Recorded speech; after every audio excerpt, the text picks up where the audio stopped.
Hello guys, welcome to ADB channel.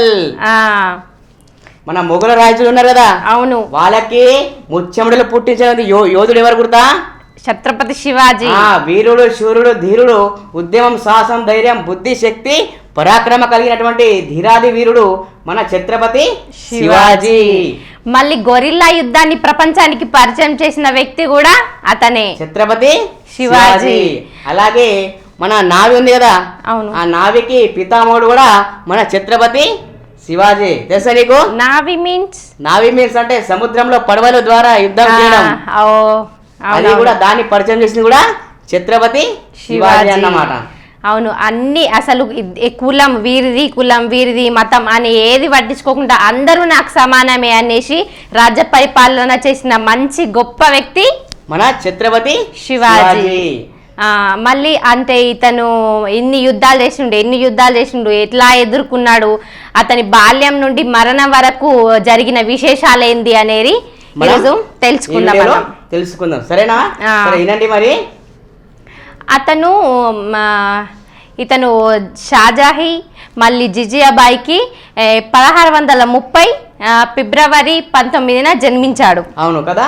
ఈయన మహారాష్ట్రలో పూణే జిల్లాలో ఈయన శివగిరి అనేటువంటి కోటలో ఈయన యొక్క జననం అనేటువంటిది జరిగింది. వైశాఖ మాస శుక్ల పక్ష తదియ రోజు ఇతను జన్మించడం జరిగింది. అలాగే ఛత్రపతి శివాజీకి శివాజీ అనేటువంటి పేరు ఏ విధంగా వచ్చిందంటే, ఛత్రపతి శివాజీ యొక్క తల్లి జిజియాబాయి.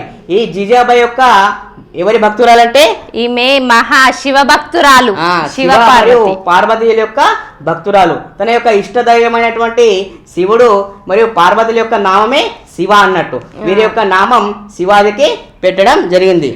వీరి నామం కలిసేలా శివాజీ అని నామకరణం చేయడం జరిగింది. అంటే ఎందుకు అంటే సంభాజీ తర్వాత జన్మించే వీరికి పుత్రులు గాని కూతుర్లు గాని అందరూ కూడా మరణించడం జరిగింది. అందుకనేసి ఈమె గొప్ప భక్తురాలు కాబట్టి ఆ పేరు మీద నుంచి శివాజీకి శివ పేరు నుండి శివాజీ అనే పేరుని నామకరణం చేయడం జరిగింది. శివాజీ అంటే ఏదైతే దేశం కోసం, సంస్కృతి కోసం తన యొక్క జీవనాన్ని అర్పించేవాడని అర్థం అన్నమాట. అవును, మళ్ళీ జిజియాబాయి దగ్గర నుంచి శివాజీ స్త్రీల పట్ల గౌరవము, విద్యా బుద్ధులు అన్ని కూడా నేర్చుకోవడం జరిగింది. అలాగే మన జిజియాబాయి మాత ఉంది కదా, అవును, ఈ జిజా మాత తన యొక్క ఒడిలో కూర్చోబెట్టి గోరుముద్దలు తినిపిస్తూ గీత, వేదాలు, ఉపనిషత్తులు, రామాయణాలు, మహాభారతం యొక్క విచారాలు నేర్పుతూ మతం పట్ల సన్మానం కానీ, స్త్రీల పట్లగా చూసినటువంటి దృష్టికోణం ఏ విధంగా ఉండాలి ఆ విషయాలు కానీ, అంటే భూమిపైన ప్రేమ తన ఒడి నుండే ఆ బిడ్డకి నేర్పించడం జరిగింది. అంటే మనం పుట్టిన భూమిపై ప్రేమ, ప్రజలపైన ప్రేమ అనేసి ఇతనికి చాలా విద్యా బుద్ధులు అనేది నేర్పించడం జరిగింది. అలాగే వాళ్ళ యొక్క తండ్రి షాజీ అనేటువంటి తండ్రి ఆయనకు యుద్ధ నైపుణ్యం, మరి యుద్ధంలో ఏ విధంగా గెలవాలి మరియు రాజ్య పరిపాలన వ్యవస్థ ఏ విధంగా చేయాలి అనేటువంటిది విషయాన్ని మన శివాజీకి నేర్పించడం జరిగింది కదా. అంటే తల్లి దగ్గర నుంచి తండ్రి దగ్గర నుంచి కొన్ని నేర్పించి ఇలా యుద్ధంలో కానీ బుద్ధిలో కానీ ఇంత నైపుణ్యాన్ని కలిగి ఉన్నాడు మన శివాజీ. ఇతను 17 సంవత్సరాలకే యుద్ధ రంగంలో అడుగుపెట్టాడు. యుద్ధ రంగంలో అడుగుపెట్టి నాకు కత్తి పట్టుకొని ఏదైతే మొఘలాయులు ఉన్నారో వాళ్ళకి ముచ్చెమడలు అంటే చెమడలో పుట్టించినటువంటి యోధుడు కదా. అవును, ఇతను యుద్ధ రంగంలో అడుగుపెట్టి 1000 మంది సైనికులతోని బీజాపూర్ కోటలోని తూర్కా కోటను ఆక్రమించుకోవడం జరిగింది. అంటే స్వాధీనం. తూర్కా కోట ఉంది కదా, ఈ తూర్కా కోటని మన ఛత్రపతి శివాజీ ఎలా ఆధీనం చేసుకున్నాడు నీకు తెలుసా? మరి ఆధీనం అంటే 1000 మందితో వెళ్ళి ఆధీనం చేసుకున్నాడు అనేసి తెలుసు. అయితే ఈ కోట అనేటువంటిది ఎత్తైన ప్రాంతంలో ఉందన్నమాట. ఏదైతే ఉడుములు కుడతాయి కదా, ఉడుము పట్టు అంటాం కదా, ఆ ఉడుము పట్టునంటే ఉడుములు తీసుకొచ్చి ఆ ఉడుముల యొక్క తోక భాగంలో ఒక దారాన్ని కట్టడం జరిగిందనమాట. ఆ ఉడుములు పై భాగాన వెళ్ళి అక్కడ ఉన్నటువంటి వస్తువులకి అతుక్కొని ఉన్నప్పుడు ఈ శివాజీ మరియు వాళ్ళ యొక్క సైనికులు ఆ దారం ద్వారా పైకి వెళ్తూ ఆ కోటని జయించడం జరిగిందనమాట. అంతే 17 సంవత్సరాలలోనే ఎలాంటి యుద్ధ నైపుణ్యమో మన ఛత్రపతి శివాజీలో చూడొచ్చు అన్నమాట. మళ్ళీ తర్వాత ఇంకా రాజ్ఘాట్ కోట మరియు కొండన కోట ఇవన్నీ కూడా కోటలని స్వాధీనం చేసుకోవడం జరిగింది. మళ్ళీ పూణే ప్రాంతాన్ని కూడా తన ఆధీనంలోకి తీసుకోవడం జరిగిందన్నమాట. మళ్ళీ ఇంకా ఇతను ఆదిల్ షా భయంకరమైన అఫ్జల్ ఖాన్ ని మన శివాజీ పైనకి యుద్ధంకి పంపించడం జరిగింది. ఆదిల్ షా ఉన్నాడు కదా, ఆదిల్ షా యొక్క కోటను మన శివాజీ జయించిండు. ఆ కోపంతో ఆదిల్ షా అఫ్జల్ ఖాన్ ఉంది కదా, అఫ్జల్ ఖాన్ ని మన శివాజీపై యుద్ధానికి పంపిస్తున్నాడు కదా. అవును, యుద్ధానికి అంటే వీళ్ళు ఆదిల్ షా మరియు అఫ్జల్ ఖాన్ వీరిద్దరు అంటే శివాజీ అన్ని రంగాల్లో కూడా ఆరితేరినవాడు, యుద్ధ నీతులు అన్నీ కూడా తెలిసినవాడు. కాబట్టి శివాజీని ఓడించాలంటే యుద్ధ రంగంలోనే ఓడించాలి అనే భావనతోని శివాజీపై దండయాత్ర చేయడానికి వస్తారు. అంటే శివాజీ ఉన్నాడు కదా, ఆయన యొక్క మెరుపు దాడులు గాని, గిలిలి యుద్ధం గాని, ఈ నైపుణ్యాలన్నీ అఫ్జల్ ఖాన్ కు తెలుసు. అతన్ని ఎదుర్కోవడం చాలా కష్టం మన శివాజీని. అయితే ఇతని రణరంగంలో చంపాలని అఫ్జల్ ఖాన్ అనుకుంటాడు అన్నమాట. అప్పుడు శివాజీకి ఉత్తరం రాస్తాడు, నువ్వు నాతోని యుద్ధం చేయని మన శివాజీకి అఫ్జల్ ఖాన్ చెప్తాడు కదా. చెప్పడంతో ఇతను ఒప్పుకోడు, నేను యుద్ధం చేయదలుచుకోలేను, ఈ యుద్ధాన్ని చర్చకి ఇద్దరం కలిసి వెళ్దాము అనేసి చెప్తాడు. అప్పుడు మన అఫ్జల్ ఖాన్ ఉన్నాడు కదా, అఫ్జల్ ఖాన్ ఏం చేస్తాడంటే మన ఛత్రపతి శివాజీ యొక్క ప్రియమైన దేవత ఎవరు, భవానీ మాత. ఆ భవానీ మాత యొక్క మందిరాన్ని అఫ్జల్ ఖాన్ కూల్చేసి నువ్వు నాతో యుద్ధం చేయని ఛత్రపతికి చెప్తాడు అన్నమాట. అవును కదా, నేను యుద్ధం చేయడానికి సిద్ధంగా లేను, మనం చర్చించుకొని ఏదైనా విషయాన్ని ఉంటే చర్చించుకుందాము అనేసి చెప్పడం జరుగుతుంది. వీళ్ళిద్దరూ కూడా ప్రతాప్గఢ్ కోటలోకి చర్చించుకోవడానికి ఒక గూడారంలోకి వెళ్తారన్నమాట. అంటే వాళ్ళ అంగరక్షకులతో ఆ గూడారంకు వెళ్తారన్నమాట. అప్పుడు అఫ్జల్ ఖాన్ యొక్క కుటిల బుద్ధి తెలిసినటువంటి మన ఛత్రపతి శివాజీ తన శరీరానికి ఉక్కు కవచాన్ని ధరించి ఆ కోటకి వెళ్ళడం జరుగుతుందన్నమాట. మరి అఫ్జల్ ఖాన్ ఏం చేస్తాడంటే తన దగ్గర కత్తిని తీసుకొస్తాడనమాట. ఆ కత్తిని తీసి ఛత్రపతి యొక్క వెనుక భాగంలో పొడుస్తాడనమాట. కానీ అఫ్జల్ ఖాన్ కన్నా తెలివైన వాడు మన ఛత్రపతి శివాజీ. ఎందుకంటే గుర్తా నీకు, అతను అటువంటి బుద్ధి కలిగి ఉన్నాడనే ముందుగానే అనుకొని అతను ఉక్కు కవచాన్ని ధరించి వెళ్ళాడన్నమాట.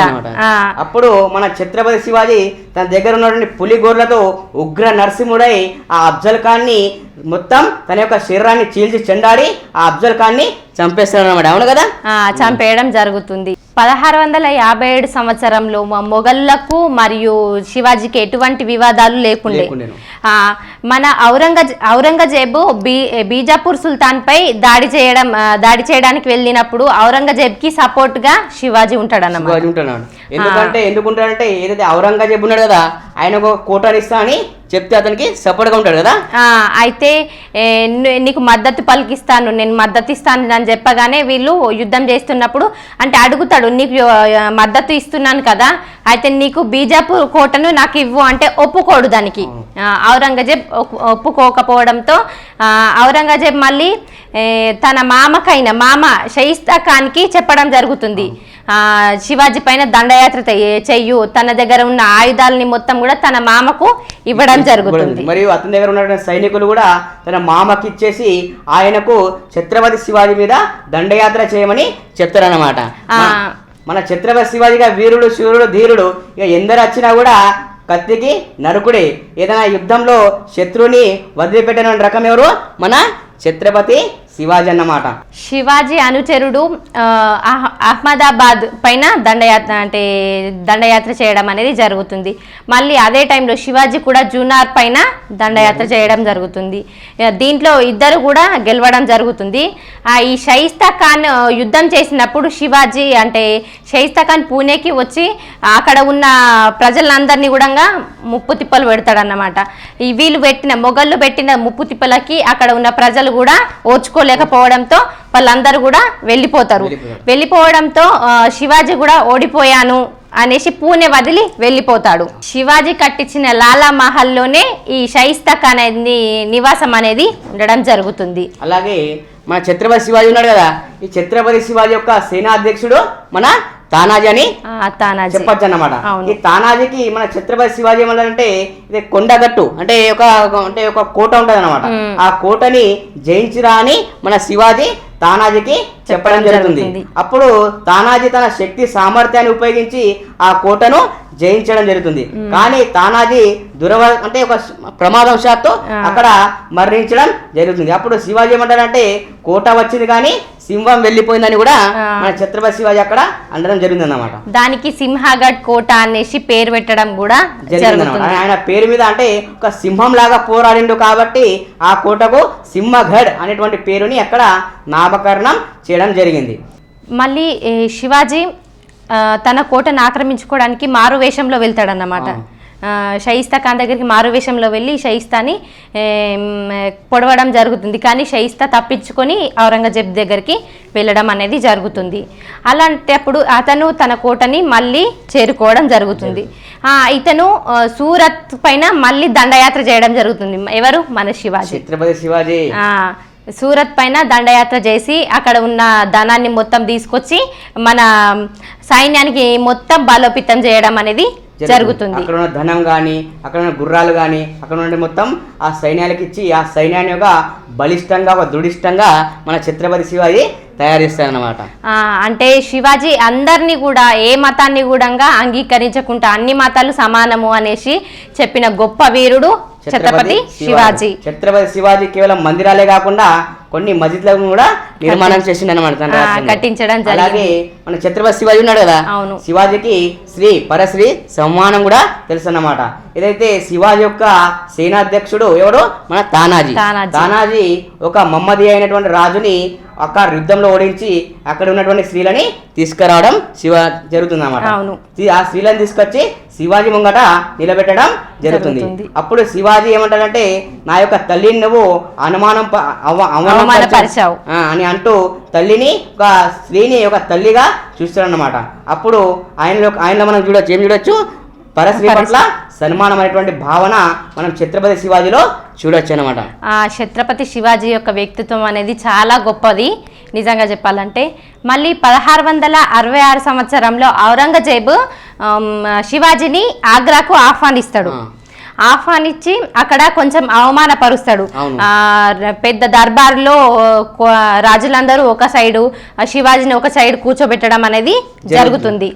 అలా జరిగినప్పుడు శివాజీని అవమానించడం జరుగుతుంది. అవమానించగానే వెళ్ళిపోగానే ఔరంగజేబు యొక్క సైనికులు శివాజీని బంధించడం జరుగుతుంది. బంధించినప్పుడు ఆగ్రా నుంచి శివాజీని మరొక చోటికి తరలించేటప్పుడు శివాజీ యొక్క అనుచరుడు శివాజీని తప్పించడం అనేది జరుగుతుంది. ఇలా ఔరంగజేబ్ చేయడం ద్వారా అతనికి నేను చక్రవర్తి పట్టాభిషేకం చేసుకోవాలా అనేసి తన తల్లి కొరకు అంటే తల్లి యొక్క కోరిక మేరకు అయినా కూడా నేను చక్రవర్తి పట్టాభిషేకం అంటే ఛత్రపతి అనే బిరుదునన్న తీసుకోవాలనేసి జరగడం జరుగుతుంది. అయితే నీకు ఛత్రపతి అంటే ఏం తెలుసా మరి?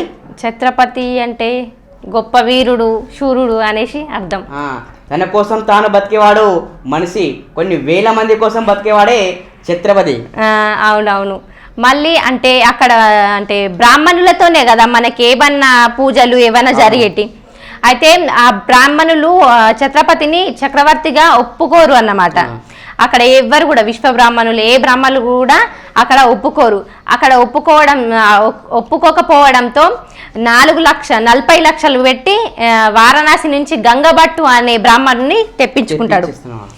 తెప్పించుకొని ఇతనికి చక్రవర్తి పట్టాభిషేకం అనేది చేసుకోవడం జరుగుతుంది. అలాగే మన ఛత్రపతి శివాజీ ఉన్నాడు కదా, వాళ్ళ యొక్క అన్న ఎవరు? శంభాజీ. ఈ శంభాజీని మన ఆదిల్ షా బంధిస్తాడనమాట. బంధించి మరియు తన తండ్రిని కూడా బంధిస్తాడనమాట. అప్పుడు మన ఛత్రపతి శివాజీ ఒక్కడే గుర్రంపై వెళ్ళి కత్తిని పట్టుకొని ఆ కత్తికి ఒక్కొక్కని ఒక కండగా నరికించి ఆ తండ్రిని మరియు ఆయన యొక్క సోదరుని విడిపించుకొని తెస్తాడన్నమాట. అవును. అంటే ప్రతి ఒక్క రాజు దగ్గర కత్తి అనేది ఖడ్గం అనేది ఉంటుంది. కానీ శివాజీకి అది ఖడ్గం ఎవరిచ్చారనుకుంటున్నావు నువ్వు? ఎవరో ఇచ్చారబ్బా, ఏదో దేవి ఇచ్చింది, నీకు తెలుసా? జై అంటే తన ఇష్ట దైవం అయిన భవానీ మాత ఇవ్వడంలో వచ్చి ఆ ఖడ్గాన్ని మన ఛత్రపతి శివాజీకి ఇవ్వడం జరిగింది కదా. అవును. ఈ భారతదేశంలో ఎన్నో రాజులు పరిపాలించిండ్రు, కానీ శివాజీ లాంటి రాజు ఎక్కడ కూడా మనం చూడలేమన్నా. అవును కదా? అవును. మన నరేంద్ర మోదీ కూడా చెప్పడం జరిగింది కదా, ధీరుడు శూరుడు, ఇంత మంచి రాజు పరిపాలన ఏ రాజు కూడా చేయలేదు అనేసి చెప్పడం జరిగింది ప్రధానమంత్రి. అలాగే శివాజీ గురించి మన ప్రధానమంత్రి ఇప్పుడు వరకు ఇలాంటి క్షత్రియ వీరుడు భారతదేశంలో పుట్టలేడు అని కూడా వర్ణించడం జరిగింది అనమాట. తన కణం కణం క్షణం క్షణం ఇదే శ్వాస మొత్తం రక్త బొట్టు ఈ సంస్కృతి యొక్క రక్షణ కోసం మరాఠా సామ్రాజ్య స్థాపన కోరం తన జీవితాన్ని మొత్తం అర్పించినటువంటి వ్యక్తి ఎవరు? మన ఛత్రపతి శివాజీ అని మన ప్రధానమంత్రి అనడం జరిగింది అనమాట. అలాగే నిస్వార్థంగా ఇంత గొప్ప కార్యాన్ని చేసినటువంటి వ్యక్తి కూడా మన ఛత్రపతి శివాజీ అని ఆయన యొక్క పుట్టినరోజు నాడు, బర్త్డే నాడు ట్విట్టర్ లో పేర్కొన్నారన్నమాట మన పిఎం గారు. మళ్ళీ శివాజీ నాసిక్ నుంచి ఈ మద్రాస్ వరకు 1200 కిలోమీటర్ల వరకు 300 కోటల్ని నిర్మించడం జరిగింది. అవును. తను చనిపోయే వరకు దాదాపు 300 కోటలను ఆయన అక్కడ గెలివి అక్కడ మరాఠా సామ్రాజ్యాన్ని ఆయన స్థాపన చేయడం జరిగిందన్నమాట. అవును. మళ్ళీ ఎన్ని యుద్ధాలు చేస్తూ ఉన్నప్పుడు అతనికి కొంచెం ఒక 3 రోజుల జ్వరంతో 1680 ఏప్రిల్ 3న ఇతను చనిపోవడం అనేది జరిగింది. ఛత్రపతి శివాజీ చనిపోయినా కూడా మన యొక్క అందరి గుండెలో బతికే ఉన్నాడు అన్నమాట, నిలిచి ఉన్నాడు. ఆయన చేసినటువంటి కర్మ, ఆయన చేసినటువంటి సామ్రాజ్య యొక్క స్థాపన మరియు హైందవ స్వరాజ్యాన్ని స్థాపించడం ఆయన యొక్క లక్ష్యం, అది మొత్తం చూస్తుంటే మన యొక్క గుండెలో ఆయన ఇంకా బతికే ఉన్నాడని మనకు అనిపిస్తుంది అన్నమాట. అవును. అంటే అందరూ ప్రజల గుండెలో ఎప్పుడైనా మనము మన తరాలు పోయినా మన ఇంకొక తరాలు వచ్చినా కూడా ఛత్రపతి శివాజీ ఎప్పుడు కూడా బ్రతికే ఉంటాడు అనేసి మన అందరి ప్రజల నమ్మకం కూడా. అందరూ అంటున్నారు ప్రపంచానికి గెరిల్లా యుద్ధాన్ని అంటే పరిచయం చేసిన వ్యక్తి ఛత్రపతి శివాజీ అనేసి అందరు కూడా అంటున్నారు. కానీ గెరిల్లా యుద్ధం అంటే ఏంది? గెరిల్లా యుద్ధం అంటే ఏం లేదు, ఇదే మనం యుద్ధంలో పోరాడుతున్నాం, పోరాడేటప్పుడు మనం ఓడిపోతామని తెలుసుకొని ఆ యుద్ధం నుండి బయటకు రావడం మరియు శత్రునిపై సమయం చూసి మెరుపు దాడి చేయడమే గొరిల్లా యుద్ధం యొక్క ముఖ్య లక్షణం. ఈ లక్షణం అనేటువంటిది ఛత్రపతి శివాజీలో చాలా చాలా ఉందన్నమాట. ఇది ఛత్రపతి శివాజీ నమ్మే ఒక తంత్రం అన్నమాట నిజంగా. ఇక మా ముచ్చట్లు మీకు నచ్చినట్లయితే లైక్ చేయండి, షేర్ చేయండి, కామెంట్ చేయండి, సబ్స్క్రైబ్ కూడా చేయండి. సరే, మరి మళ్ళీ ఒక ముచ్చటతో మరొకసారి కలుద్దాం. అంతవరకు సెలవు.